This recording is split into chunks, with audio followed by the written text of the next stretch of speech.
ആരൊക്കെയോ എവിടേക്കോ ആത്മഹത്യ ചെയ്തിട്ടുണ്ട് എന്ന വാർത്തകൾ കാണുകയും കേൾക്കുകയൊക്കെ ചെയ്യുമ്പോൾ നമ്മൾ ഭൂരിഭാഗം പേരിലും അത് വലിയ വേദനകളൊന്നും നൽകാറില്ല, അല്ലെ?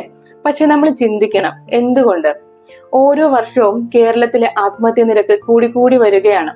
ഈ അടുത്ത് നാഷണൽ ക്രൈം റെക്കോർഡ് ബ്യൂറോ 2022 ചില കണക്കുകൾ പുറത്തുവിടുകയുണ്ടായി. അതില് ആത്മഹത്യാ നിരക്കില് കേരളത്തിന്റെ സ്ഥാനം എന്ന് പറയുന്നത് 4-ാമതാണ്. ആദ്യം കൊല്ലം, കൊച്ചി, തിരുവനന്തപുരം, കോഴിക്കോട്. ഏറ്റവും കൂടുതൽ പേര് ആത്മഹത്യ ചെയ്തിട്ടുള്ള സിറ്റി എന്ന് പറയുന്നത് വിജയവാഡയാണെങ്കിൽ നമ്മുടെ കൊല്ലത്തിന് അതിലും 2-ാം സ്ഥാനമുണ്ട്, 42.5% പേര്.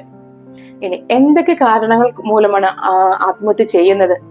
രോഗകാരണം, പ്രണയനൈരാശ്യം, തൊഴിലില്ലായ്മ, കടം കയറിയിട്ട്, ഇങ്ങനെയൊക്കെയാണെങ്കിലും ഏറ്റവും കൂടുതൽ പേര് ആത്മഹത്യ ചെയ്തിട്ടുള്ളത് കുടുംബ ബന്ധങ്ങളിലെ പ്രശ്നങ്ങൾ കാരണമാണ്.